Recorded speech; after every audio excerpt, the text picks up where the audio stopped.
can stop here because everything needed is in the document. But I know that most of you are super busy and don't have much time to read through the whole doc, so let me give you the gist. CSM is a permissionless staking module aimed at attracting community stakers to participate in the Lido on Ethereum protocol as node operators. The only requirement to join CSM as a node operator is to be able to run validators and supply a bond. The stake is allocated to the validator keys in the order in which the keys are provided, given the keys are valid for sure. The bond itself is not directly associated with the actual validator's stake, but instead treated as a security collateral, independent security collateral. The bond is a property of a node operator. Hence, it is a collateral for all node operators, validators, and not only a single one or individual one. This allows for the bond reduction. The more validators the node operator has, the less the bond for a single validator. Node operators get their rewards from the bond rebase, because it is STETH, and from the node operator's portion of the staking rewards acquired by the protocol validators. Node operator's portion of the staking rewards is socialized or averaged, if you prefer, if its validators perform above the threshold. If validators perform below the threshold, then no node operator's rewards. However, bond rebase is still here. Accumulated consensus layer penalties resulting in a balance reduction below the deposit balance and any stolen EL rewards are confiscated from the node operator's bond. Node operators should exit validators upon protocol request, or they can exit voluntarily. And that was the gist of CSM architecture. If you want to learn more, again, make sure to read the whole document and ask your questions, leave your comments. It is very, very important for us. And speaking of further steps, me and my team will incorporate feedback from you guys, from all the community and other Lido contributors into the document.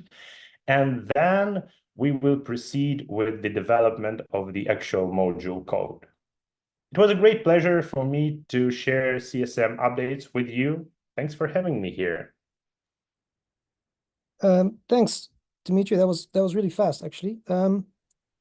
One thing I didn't find in the presentation or the architecture documents are because you have these graphs with the bond sizes and the curves, but there's no actual numbers there. Are they still to be determined, or is there a reason for omitting those? Yeah, that's a great question. Thank you. Yes, there's definitely a reason for numbers, and I've been asked multiple times about it, and even in the Rocket Pool Discord, guys are discussing this question. The reason is pretty simple. You all know how fast the roadmap of Ethereum and the actual updates to be included in the upcoming hard fork changes. And most of them, they have different levels of effect on the actual considerations, on the actual risk profile for the node operators, and specifically for the operators within liquid staking protocols. So given that the research itself takes a lot of time, and our last research provided by one of Lido contributors, namely Max, done at the middle of the previous year, is already outdated. We are not focusing on this specific numbers yet, because it is a long road to the mainnet still to be done. So I think that these numbers would be proposed to the DAO based on a dedicated research closer to the mainnet launch. Okay, that makes sense. Like another thing I was personally wondering about, you mentioned triggerable exits, and I know those were necessary for starting up this module, but it doesn't seem that we're using them, or only in an ultimate case. I forgot what the wording was. So why aren't we using triggerable exits, but relying on manual exits after like a protocol request? Yeah, that's also a great question. As you all know from the EIP 7002 proposal, at the moment, there is a cost and for triggering exits, and this cost increases exponentially depending on the actual number of exits requests within a block and within the previous blocks. So triggerable exits is a crucial feature for the module security. So if node operator for some reason participate in a malicious way or in an inappropriate way, it definitely should be triggered. However, if the exit itself is required, for example, to fulfill STETH withdrawals, the cheapest way and the most comfortable way here is not to rely on triggerable exits from the very beginning, but first to ask node operator to voluntarily exit his validator from the consensus layer because it is free of charge. Any validator can publish exit message and it will cost him nothing. So it is assumed that for CSM, the mechanism of exit requests will be the same as for the curated module. So the exits might be requested by the exit bus oracle, and then node operators should follow this exit. But if, for example, they would refuse to follow this exit, or there's another extraordinary reason to forcefully exit validator, only in this case, triggerable exits will be involved. Cool, thanks. Yeah, that does make sense. I didn't realize there were costs, non-negligent costs associated with triggerable exits. Yeah, cool. This performance threshold, like as a solo node operator, that kind of looks intimidating, to be honest. Like what happens if you're below the threshold, if you're not performing above this set threshold? Yeah. Let me elaborate a bit on this topic. So the performance threshold itself is associated with the performance oracle, and as I've mentioned during my super blazing fast talk, this performance oracle itself and the performance threshold, they are all about only staking rewards part, so basically commissions for the validators. However, the collateral itself, the bond, provided in STETH, and STETH is a rebasable token, would still be here, even if the validator for some reason performs below the threshold. So for sure, performing below the threshold for a long time, it is not a desirable situation for the module. So in case of very long performance below the threshold, there might be some measures applied. However, if for a short period of time, let's say a month, for some reason your validators has not been performing well and you dropped below the threshold, even in this case, your rewards would still be higher than in the same case for the solo staker. Because think of it, the STE free base is socialized across the whole protocol. And it is most likely that if it is your individual issue, then the rest of the protocol would still perform well, and STE free base wouldn't be affected that much. It means that you will still get this 90% of rewards, like basic rewards for STE for your collateral. And if you compare it to the solo stakers rewards in the same case, and there's actually a Google Sheet attached to the architecture document with calculations, your rewards would still be higher. Because as a solo staker, if your performance drops below some, let's say, 90% of effectiveness, it would mean that you are not only getting less rewards, but you are also acquiring penalties.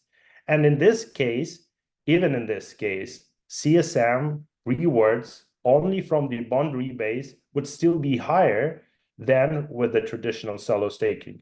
So I don't think that it's a major issue. And I would say that if you, for some reason, you've dropped just below the threshold, like a couple percent below, you would still get the same or like a little bit more rewards than in case of solo staking. But if you are performing above the threshold, you get these premium rewards for running validator with CSM. That's really cool. Yeah, I've noticed there's a lot more questions about this. You've posted the link to HackMD, but I understand if people want to discuss this, they can just tag you in the Rocket Pool channel or on the Lido one. if they Yeah, want. yeah. Is that correct? Whenever they like, I check Rocket Pool Discord from time to time. I'm always in Lido Discord, so guys, feel free to tag me in any public chat, and I will do my best. And my teammates will also do their best to answer on any questions. Feel free to ask questions in on the research forum, within the document itself, in any other place, because as I've mentioned multiple times, community feedback is by far the most valuable thing that we can get during development. And I really, really, really want to get as many questions as possible to be able to make CSM indeed one of the best, or probably the best ever, permissionless staking solution. Yeah, that's great. I would joking around about Rocket Pool, but these guys have some really great input. That they have a really good view about these things, so it's really valuable that they've even opened a thread, I think, about it. So it's I think that's amazing. That's really cool. Yeah, that's definitely amazing, and huge thanks for Rocket Pool community.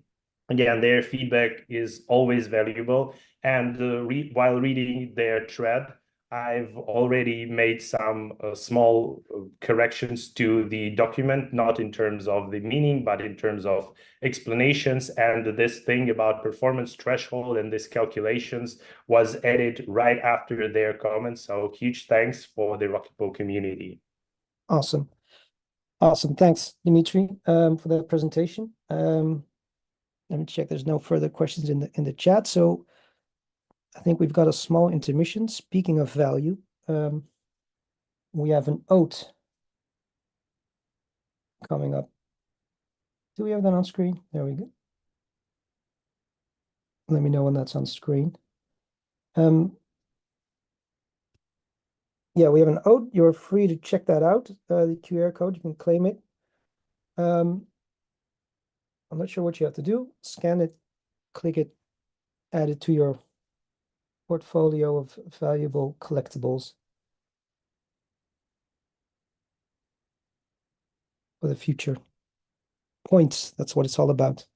Getting ready, hopefully, is Felix Lutsch, OG staker, associated with Chorus One, I think, by us, but also an independent researcher.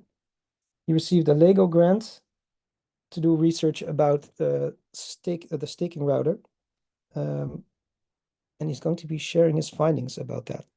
Felix, are you ready? The man, the myth, the legend. The chat goes well. Yes, I am. Thanks for the interest, Ryan, and thanks for having me. You're welcome.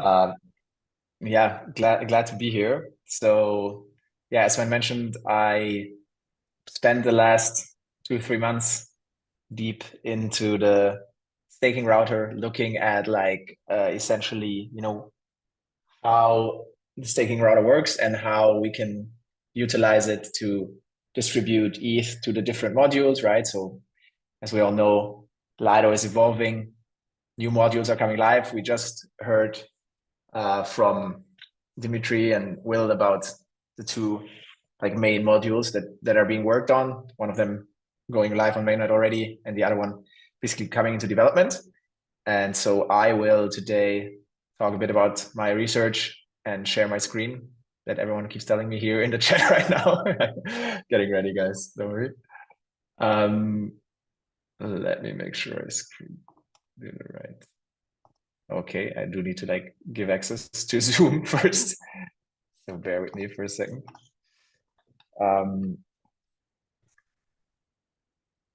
Okay, I might need to like quit Zoom for a second. So give me 1 second to come back. Sorry about that. Oh no, this always happens on live streams. We've lost our presenter.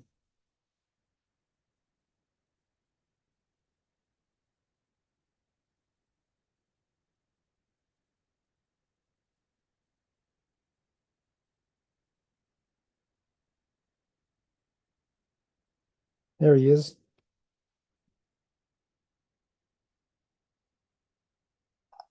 All right, sorry for the short intermezzo. I hope you took the time to claim your oats. Oh yeah. So yes, let me. Here we go. You should see my... Right, so are we seeing this? All good? Yes, looks good. All right, that's awesome. So I'm also using Excalibur, like Dmitry, for the good looks of the presentation. So yeah, again, like we're seeing new modules coming live. So here on the screen, you can sort of see how it looks on a high level, right? We have users depositing ETH into Lido, getting STETH back, and basically the staking router distributing ETH to the different modules. Right now, it's for the most part the curated module, but we have new modules coming live as the simple DVT module and the community staking module. And ultimately, there needs to be like a way to decide where these ETH should be distributed from the Lido DAO. So as of now, we have like some sort of like low testing amounts of ETH that are being just like allocated towards modules to prove sort of their viability in the simple DVT case, to not risk too much money there, and also to check if everything works as expected. But essentially, we don't really know how it should look in the long run. So my focus of this Lego-funded research was to sort of look at what kind of distribution methods exist, or like sort of how could you do this distribution, and then also provide some context and like kind of a framework to evaluate the different methods. So that's what I'm going to do. Oops, if I managed to understand. Yeah, so the structure of the research. So there's a research report that I will also link in the chat in a second, or I think it will also be in the description of the recording, and the slides will also be there. So for people that want to look into it later, where I basically kind of run through everything that I'm going to try to condense into the 20 minutes I have here. So basically the goal is again to identify how the staking router could handle the ETH distribution to modules. I'm talking essentially about characteristics of modules, how like they work on a high level, sort of the constraints of what we're faced with when we are thinking about how to distribute ETH to modules as Lido. Then I'm looking at the different distribution mechanisms that could be used. Like, you know, I'm going to dive a bit more into that, but essentially how could choices be made of how the ETH should be distributed. And then there is a section essentially trying to evaluate the viability of the different paths, taking into account different criteria, for example, also the cost associated with the implementation, or like the complexity, but also, you know, sort of more nuanced things like how well a certain distribution mechanism might kind of align with Lido's goals. So as many might know, Lido DAO voted recently on the Goose goals, and there's a bunch of like sort of things in there that Lido aims to achieve. And in the end, the distribution method that is used to distribute ETH to the different modules should reflect these goals, right? So I'm trying to build a framework and identify sort of the elements of these goals, and then see how certain methods meet these criteria. The thing is, it's a bit subjective. So in my report, I'm trying to like give my view. It is kind of meant to be used by other stakeholders to also, you know, go through the same process essentially, and ultimately Lido DAO at large deciding probably how this should be done in the future. So this research kind of forms the basis to provide everyone with the right context. Right. So talking about kind of the characteristics of modules. So, you know, like modules are not that different in the sense, and they can differentiate sort of on the way how they structure the fees. So that's basically, you know, in the curated module, 5% go to the Lido DAO, 5% go to the operators. In a simple DVT, the structure is more tilted towards the operators and additionally the DVT providers, so the technology partners that Lido is working with to realize the simple DVT module. So in that sense, modules can differ based on this, and in CSM, it's going to be even different probably. There are some details open there yet, of course. There's also the operator registry. So that's essentially, you know, which operators are actually whitelisted in the specific module, in the curated module, this evaluation is done through the onboarding waves and the work that the LNOSG is doing. Essentially, once an operator is in there, they just have to like add keys and are able to receive ETH from Lido. In other modules, like the CSM, this might require you to put up a self bond and be more permissionless. So there's a difference, essentially, what the operators of a certain module are, and connected with the keys, as we know, in Ethereum, you have to run a bunch of validators depending on how much ETH gets allocated to you.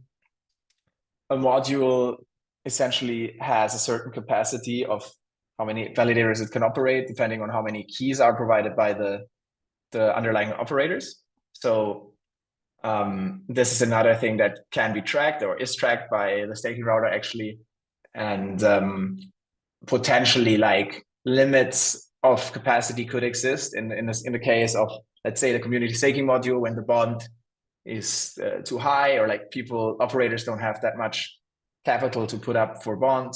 It might be that they are limited in terms of how much stake could actually be distributed to this module without there being like idle ETH not actually validating, which is definitely something that Lido as a protocol wants to avoid. So capacity is an important factor in deciding where ETH should go. There's also differences in terms of like the internal distribution to operators within the module. So for example, most of the modules right now use like a sort of simple algorithm that tries to equalize between the different operators that have capacity. But there could probably also be different methods where it's like more stake-based or who knows what, right? I guess the idea of the staking router in the long run is that new module builders can come and present their module and get stake from Lido and be rewarded for their work. There's also differences in terms of slashing coverage that a module can have. So like in the community staking module, the operator is actually providing bond that covers for their performance and like minor slashings. In the curated module, it's actually more done through like sort of the curation by the LNOSG that tries to vet operators so that no slashings or underperformance happens. In case it does happen, there has actually been a few cases where the operators did themselves cover for their losses. I am also looking at the amounts and kind of the incidents in the report itself, how much that was. So for people that are interested in that, look at this.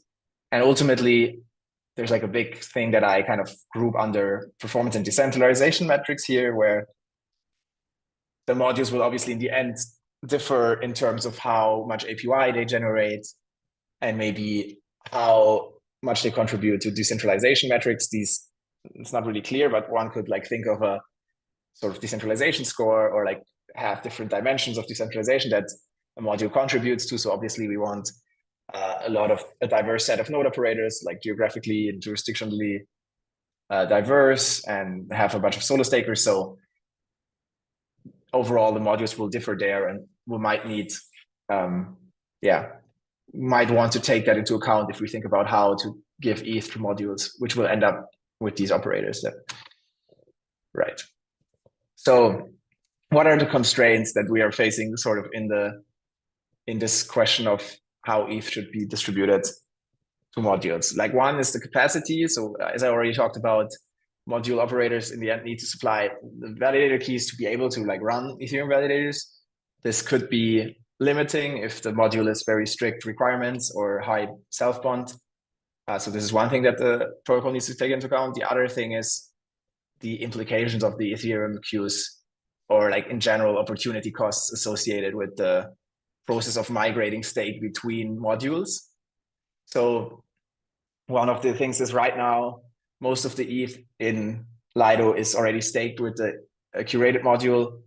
At this point, to introduce a new module or like change stake to a new module might require exiting some of the validators there and like entering into the queue again to run into the new module.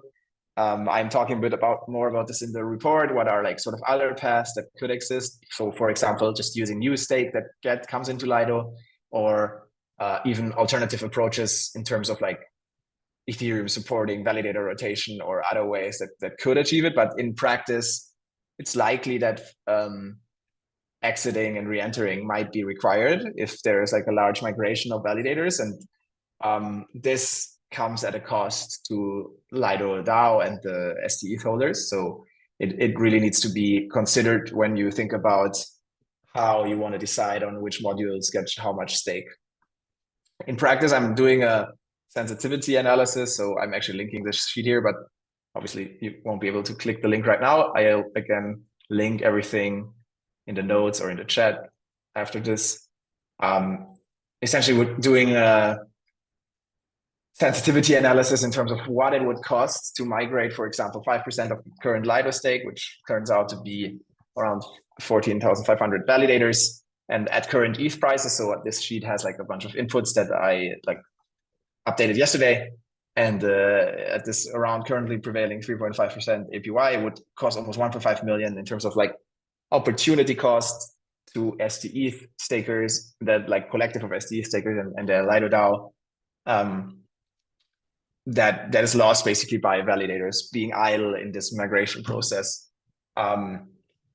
This cost can also increase if you're, for example, trying to exit everyone at once and fill up the Ethereum queues.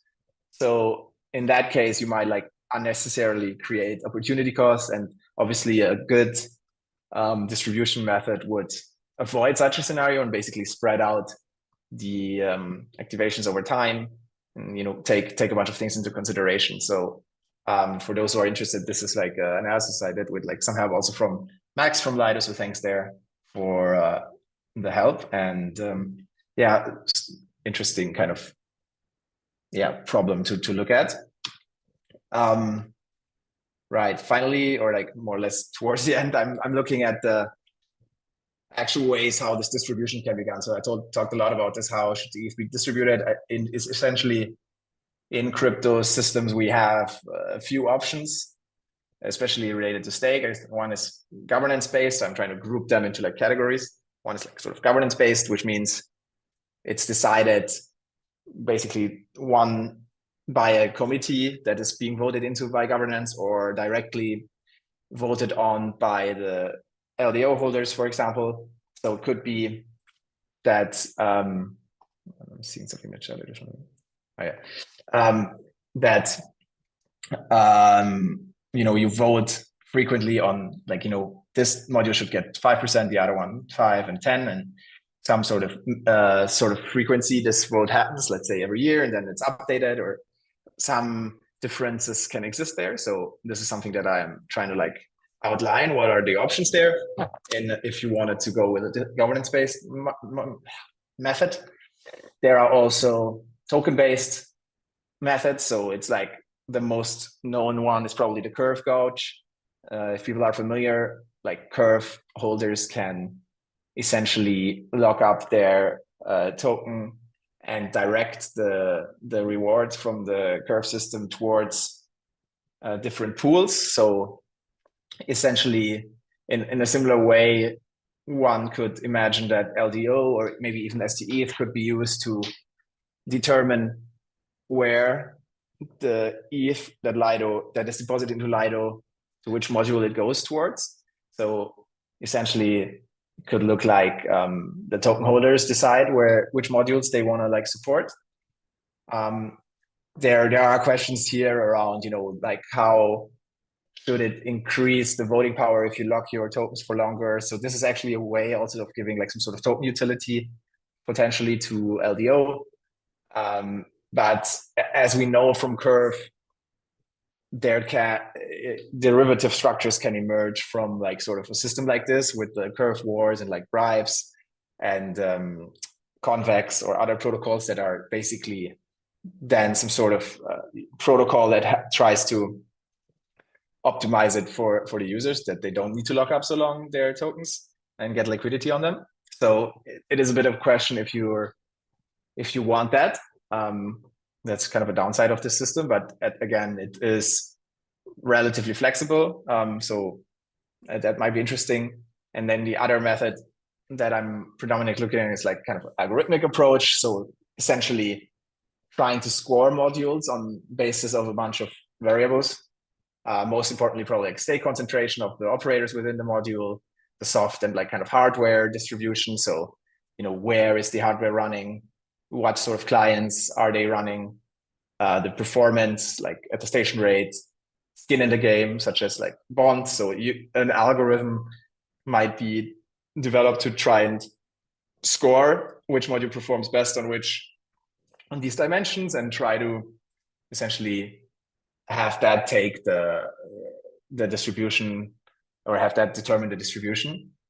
I'm doing a little bit of a literature review of what's out there already in the proof of stake ecosystem.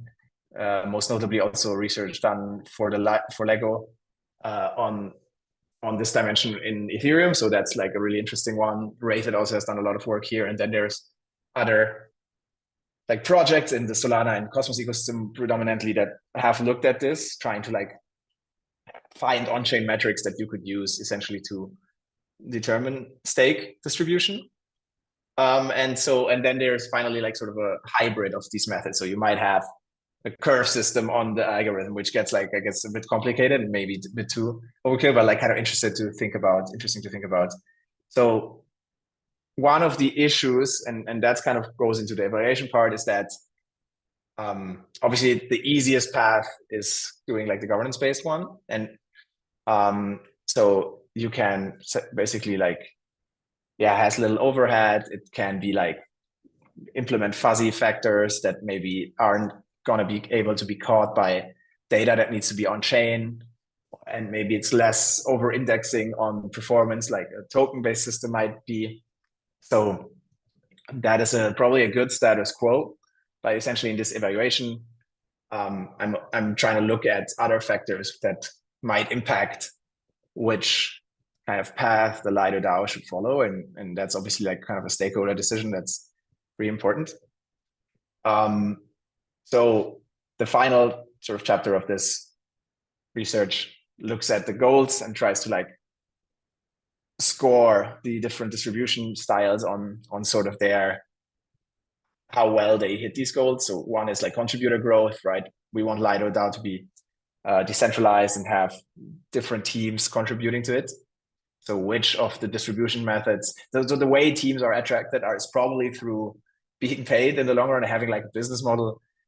So a distribution method that they understand how they can get ETH towards their module will probably help attract them. Also, which enables the widest stakeholder participation. So in some ways, LDO holders maybe want some say, or even STETH holders. So also trying to look at what is the best here from my perspective, but obviously, again, here opinions can differ a bit. Then another dimension might be decentralization. Which method helps to increase censorship resistance of Ethereum, one of the goals of Ethereum, of Lido and also Ethereum.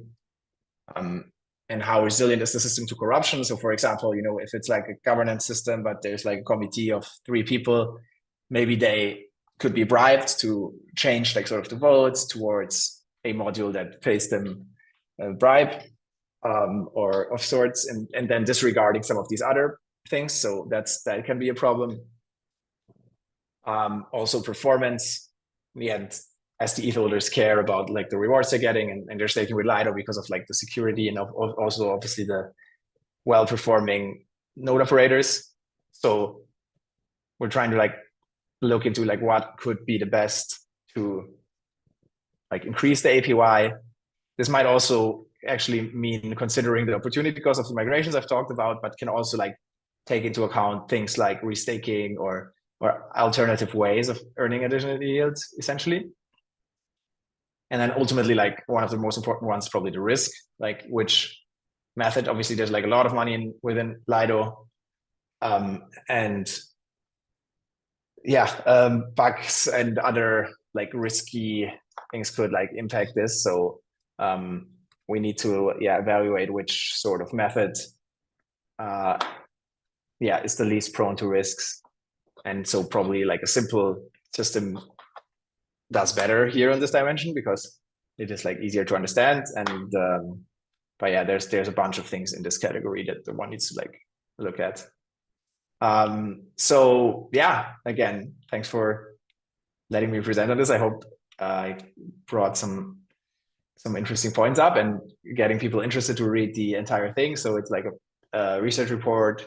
Also feel free to tag me or ping me on @FelixLTS in Telegram or Twitter.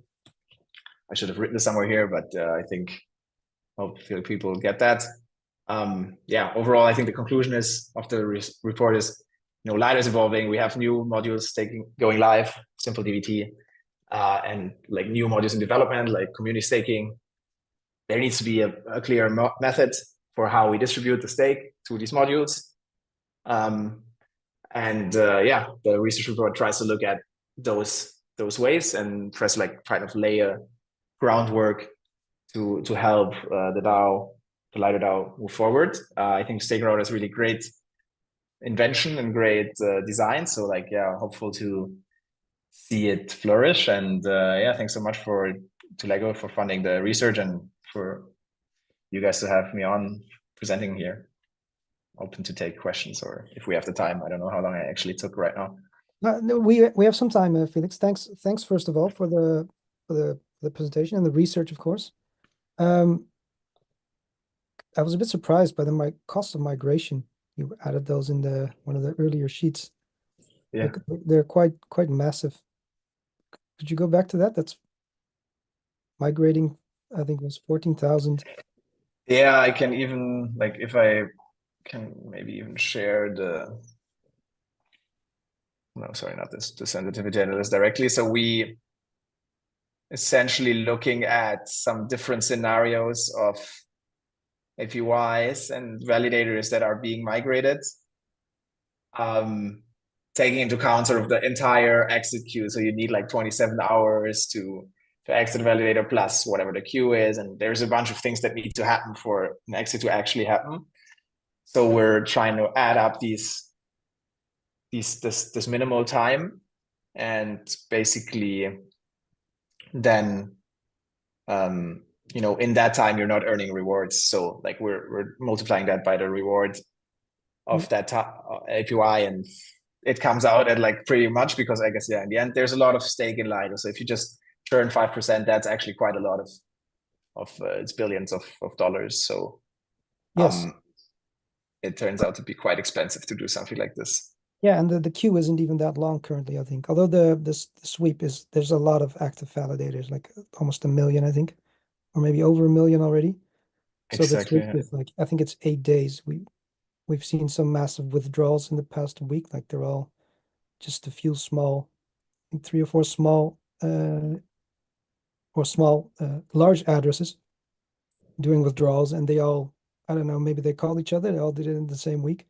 We had massive withdrawals, and it just clogs up the queue. So we've been waiting for those withdrawals, and it takes, with an empty queue, it takes even 8 days for those funds to arrive on chain, and then you have to restake them again. So yeah, it takes a long time.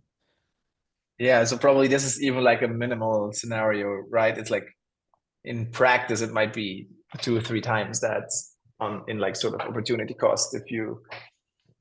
So yeah, really important to do it like intelligently, I guess. Yeah, it's interesting. There were over the summer there was a big onboarding of Wave 5, and around that time some large node operators, they offered to eject some keys to give the new operators like a head start, like help them get up to speed quicker, get those keys redistributed a bit more. Yeah. And we did similar calculations to figure like what that's going to cost, and it's it was at the time the queue was really long in the summer. I think it was 40 or 45 days, and the costs were just absolutely prohibitive to do such a thing. So it's in the end, like the new deposits and the withdrawals, they are quite high, and like there's a pretty large churn anyway, so it wasn't really necessary. But migrating is there's a massive cost associated with it, so that's very interesting to look at. Your research really makes clear the direction the staking router is meant to take the protocol in, as more like a marketplace of staking options, I guess. Well, not for an individual staker, but we have a big bunch of stakes, and we want to allocate that to currently like an opinionated or a curated set of node operators. And now we're getting this DVT, which is all but simple, but that's what we're calling it anyway. We have the CSM coming up, and they all have different risk profiles, right? So DVT has a different risk profile from the curated set, and they also have a different risk profile from the CSM, which has the bond again, of a size to be determined at a later date. And this makes it interesting that it's not just the costs associated with these different modules of expressed in risk and reward and actual performance, but also the benefits, not in pure performance, but I don't know, I guess even scalability, which is like a major upside of the current curated set, but geographical distribution, client distribution, stuff like that. That's hard to quantify, while at the same time being very clear for anyone, like even remotely aligned with Ethereum values, that these are core values that should be worth a price that you're paying for it. And I think the framework you're trying to set up will help somehow to wrap our heads around this, the pricing of this marketplace. Have you found the same? Like, can you expand a bit on that? Yeah, totally. I think, yeah, it's a very complex topic, right? And I think, Lido already took the step to, make following these values, right? And introducing things like simple DVT and community staking to kind of address a larger market of validators. And ultimately, I guess there's a question, how do you now what, right? I guess that was sort of like the moment where I was like, okay, there's probably some work to be done to find out, what's actually the best way to now utilize these modules, and wanted to look into that a bit, try to make sense of it. It involves a lot of like nuance and subjectivity, so that's why in this evaluation part I also definitely urge people that are interested in this to take sort of their own thoughts about it, and ultimately trying to find out what the right path could be for Lido at large to like kind of make some sort of discussion happen. So that was my goal. I hope it provides that background for people that have the time to read it and dive into it. But super interesting question, and definitely, thanks. It will help in going forward, and I think that ultimately that's the goal, like just to open up discussion, so we have this massively powerful router and we can route it wherever we want. So where do we want it? Like, what now? That's a good question.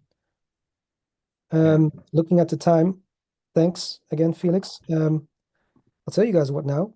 We had Julian coming up. Yes. Talking about knowledge. Exactly. So Julian is another Lego grant recipient. Not just Julian. Julian is leading a team of a multi-organizational team, I might say, looking into DUC, oh God, now I forgot, the distributed utilization of configurations and knowledge. That's it, right? Exactly, perfect. Yeah. Why do we do this to ourselves, these complicated acronyms? This is launching. It's been finalized. We've seen Julian before, I think 2 months ago, talking about DUC, and good news. It's going to be launching next week. Is that correct, Julian? That is absolutely correct. Yes. Take it away, please. Perfect. Yeah, thanks for the intro, Sven. Also, thanks for the previous talks. Also from Felix, kind of ending up with the proposal of a framework to be built around his topic there.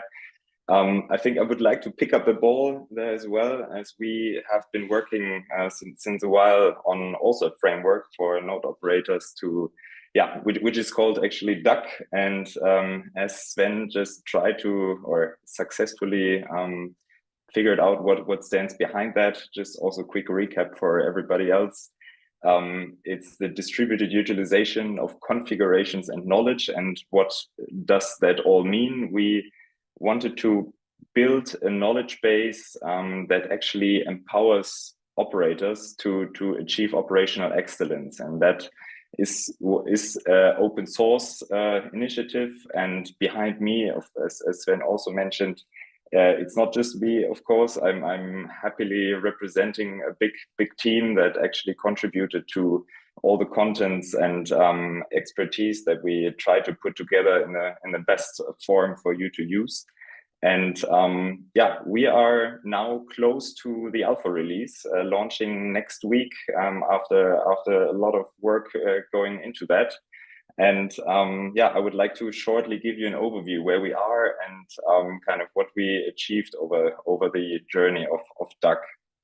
And if we look at Duck now, we actually think, or I hope that we basically put together a lot of helpful material for you guys to work with. We kind of looked a lot at risks for node operators across different areas, from infrastructure to people and process risks, and have, I think, put together a quite extensive list and overview of any risk that kind of impacts the operations of node operators, which are currently around 77. Might be, after we close the feedback round, might be a bit more in the end, but this is kind of the ballpark where we are at the moment. We identified also 27 mitigation dimensions with like more details behind that, but kind of quite an extensive documentation of potential mitigations for risks, and also with 36 controls dimensions, also kind of worked out a very, I think, extensive pool of information in that regards. And these control dimensions are not kind of standalone. They are actually derived from two standards, the ISO 27000 and the SOC 2. So anybody interested in kind of going towards these certifications of the overall setup, I hope, or we hope, that the content that we put together also helps in that regards. And yeah, on top of that, we created templates that you can use out of the box, and also guidelines that should make processes easier to use. The knowledge base should kind of just ease the use of all the contents and knowledge we put together there over the last 4 months. And what I'm personally very happy about is that we actually could or managed to put together a big team contributing to this initiative, with 17 overall contributors consisting of node operators, of subject matter experts when it comes to security, to risk, to auditing, and I'm going to go into a bit more detail there later as well. But yeah, 11 operators kind of supporting or reviewing and providing contents to the knowledge base overall. And I think this is just a overall very good outcome that I hope you guys can use, and that is helpful for the overall node operator community.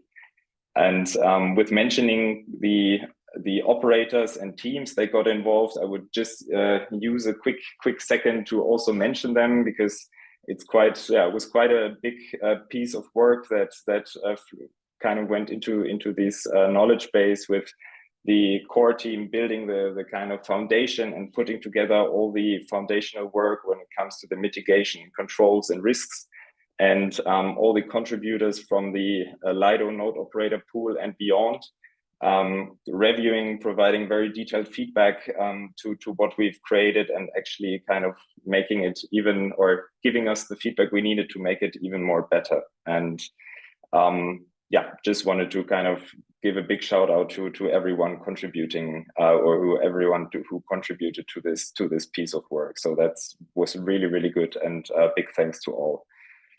And the way we kind of did that, it has been a 4-month journey for us, with kind of until end of January, finalizing this first initial draft, at what point I was also happy to be invited to present that status at the time. And since then, we are basically moving or went through a very extensive feedback phase with like 9 node operators, kind of giving us really, really good insights into what to improve, what to change to make it even better and more useful. And we use that now over March to actually create a good alpha release version that we're going to launch very soon, and by 2nd of April, actually. And I don't want to talk much about the structure overall, and actually give you a bit of a hands-on session and kind of show you how the look and feel is, because it's actually close to be published, right? So if you look at what we created now is actually these 3 components. You see kind of a risk framework section, you see the mitigation and controls library as a second section, and then last but not least, the communication toolkit. I invite you to all, after the call, kind of check it out, save the link for the alpha launch at the end, at the 2nd of April, to then check it out in more detail. But just wanted to give you a quick insight how kind of what we created now and what you can expect to find once it's fully live. And what you can expect to find is, besides risks, a lot of strategies and processes that you can kind of double check or use for your own purposes, as well as a lot of templates and guidelines around these 3 sections. So I really hope that everything we put together here is helpful and kind of gives you the support you need to kind of adapt better to risk and the mitigation and control of those risks that are potentially impacting your operations. And don't want to go into detail into each section, but really feel free to go through that, and I'm really curious to see how you experience the work with this knowledge base. I think what is the outlook of this work? We are now at a stage where we kind of got a lot of opinions and external feedback, and I think we are at the stage that we put together a good quality, as I said, and now we actually plan to grow it further in the next phase to actually increase quality and adoption through basically setting up quality assurance processes around it to make the contribution for you guys even more easy, and kind of make it, grow it to that extent that it remains up to date and actually provides the support that is needed, right? And another topic that we want to target with the next phase is actually the reach and usability through kind of using or putting the content that is currently there into a more easy to use format, like putting the risks and mitigations, all that, into kind of checklists and providing just materials for you to use it in a more easy way. And this is the overall goal then for the next phases of this duck initiative. So super happy kind of where we are now, and really excited to see where this initiative further goes to. And with that being said, I actually would invite everybody to kind of check out the alpha release on your own, because it's quite extensive, and I think it would take me some more time than available to walk you through that in detail. But feel free to check it out. The alpha release will be live on April 2nd. So there you can expect to find the fully updated and with all the version, with all the contents and feedback incorporated by all the node operators. Another thing that I want to invite you to is to check out the GitHub repository. So we basically connected this Gitbook with the GitHub so that you can also review, drop your comments, propose changes. This is also an option for you to kind of leave your note at the to us, or give us feedback what you see necessary to change or update. And last but not least, the third QR code would then be an invite link to the Duck Telegram channel, in case you have any topics in specific that you want to discuss or see necessary, or just any feedback whatsoever we would really appreciate it, and take it up there. So with that being said, don't want to kind of jump into more detail, but I hope this kind of gives a bit of an overview where we are at the moment and what you can expect on April 2nd. And once we are there, really curious to see what you think and get your feedback through any channel that is available. So I think with that being said, thank you very much for having me here, even though it was, I think, a bit shorter, but yeah, happy to provide kind of then the final alpha release 2nd of April. Thank you. Well, no, thank you, Julian, of course. I'm trying to figure out why the Germans in the chat are all going wild about this April 2nd date particularly, but that's you're catching up with the Dutch, I guess, on that date. I Googled it quickly. Don't worry about it too much. All right, got it. I want to ask you about not the contributors, the content contributors. So the node operators who provided more or less their knowledge and expertise.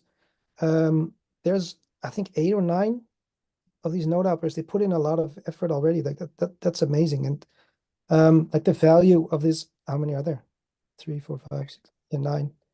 Shout out to Bitcoin Swiss as well, as they joined. Like they're not in the curated set, but they joined as well and offering their expertise. So that's really very valuable.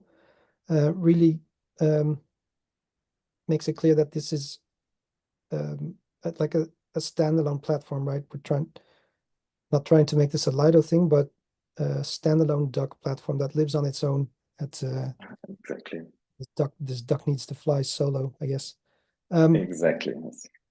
The idea of this was originally that there's so much experience and knowledge within this curated set, and at the same time, it's imperative that we don't take a specific route as normative, right? We wouldn't ever want to have like one way of running validators at scale. That's the preference of the curated set to do, or anyone to do, because we feel that all these node operators, like they've come from different backgrounds. Like some are client devs, some are with an infra background. Like everyone has a different background. They all have completely different strategies around doing things. While at the same time, some do, I think, communications for instance, for example, they just handle really professionally. And there's so much knowledge and experience to share that it's like, it would be a shame not to. And I think this is a great step. And again, there's so many contributors on this list already. And how did you find their willingness to share? How did they come across as I mean, they volunteered obviously for this thing. Yes, but, yes. Like, did they have a lot of time to share all their knowledge with you? Yeah, like I think finding contributors generally for this initiatives like is always a challenge, but actually we were very, very surprised on how many operators from the Lido pool were willing to contribute at the first place and actually signed up for the support of this program. And second, kind of the level of detail of feedback that we got. We were getting like very, very extensive insights into what everybody thought and felt about the content we put together. So that was really, really, we're really grateful that we or the node operators and contributors actually took the time to give that level of detail. So that was a very nice thing, and also we kind of helped us a lot in terms of shaping it a bit better towards making it more useful and helpful to anybody in the community. So overall super positive and happy about the level of engagement of everyone involved here. Yeah, Yeah, I'm looking for questions in the chat, but I think it's just people posting ducks everywhere.